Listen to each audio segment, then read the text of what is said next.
Salamat sa pagbisita. Sana okay ka. Ako pasok sa work. I know, right? Chinek ko nga pala yung ruta namin this week. So mag-work tayo this weekend. Kaya mahaba pa ang ating work week ngayon. Kwentang biyahe muna tayo guys. Pagpasok ko nga pala ang daming tao sa train. Pag nasa train kahit may nakatayo na sa unahan. Lalo pagka hindi puno yung train, nag-uuna talaga sila makaupo. I get you. Mahirap talaga bumiyahe ng nakatayo ng mahaba. To the point na sisingito mo yung nauna sa'yo. Uupo na nga lang bigla ka pang i-eksena. What is this boy? Ikaw na mahilig na sumingit, mag-absent ka na lang, nakakaabala ka, promise. Buti na lang marami bumaba sa next station. Kay singit boy, have a lovely time. Buti na lang at quiet person tayo. Hindi talaga makakahanap ka ng katapat mo. Tama na to, baka humaba pa yung usapan natin at mainis pa ako. Hapon pala, mainit yung panahon, hot and humid. Pero ngayon, okay pa naman. Siguro mamaya palalabas si Sunshine at Eileen Sangan. Kung yan yung pangalan mo, sensya na.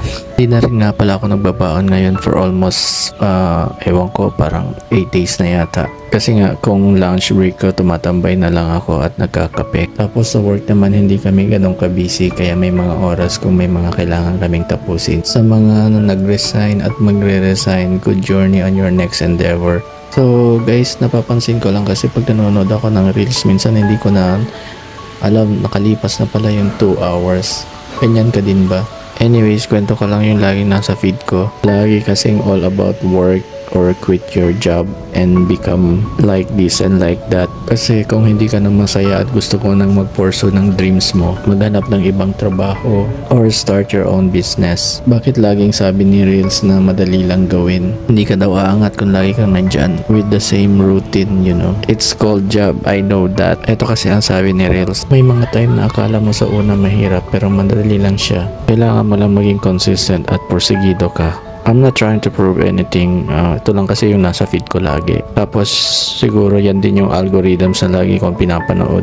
Tapos meron pa, pag passion mo naman yung ginagawa mo, it will be easier for you. Tapos napapanood ko sa mga interview, bihin ang mga pinagdaanan. Sobrang hirap, maraming struggles sa una. Minsan gusto ko na nga mag-quit kasi parang wala naman nangyayari. Nag-fail siya. Yan yung mga nasa reels ko. Ba talaga mahirap or madali? Anyways, the truth is mahirap talaga sa beginning. Walang madali kung first time. Do not lie or lituin mo ang mga tao. Kung madali sa'yo, sana all ganyan. But please, the truth is you have to have many struggles bago mo maatim ang gusto mo.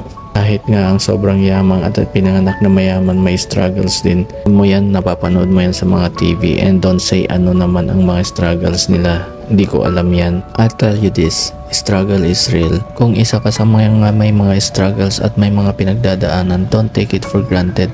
May mga taong nagmamahal sa iyo kahit wala siyang maibibigay. Iniisip ka niyan always. Kahit gaano pa siya galit sa iyo, iniisip pa rin niya ang kapakanan mo kasi worried lang siya kasi wala siyang magawa. But the truth is, pinagdadasal ka niya kasi yan lang ang kaya niyang gawin. But I know that it's more than enough kung sa taas siya mismo humingi. This is not a drama. Don't be a liar is the fake, okay? So ulitin, maasalamat. Thank you, take care, and God bless.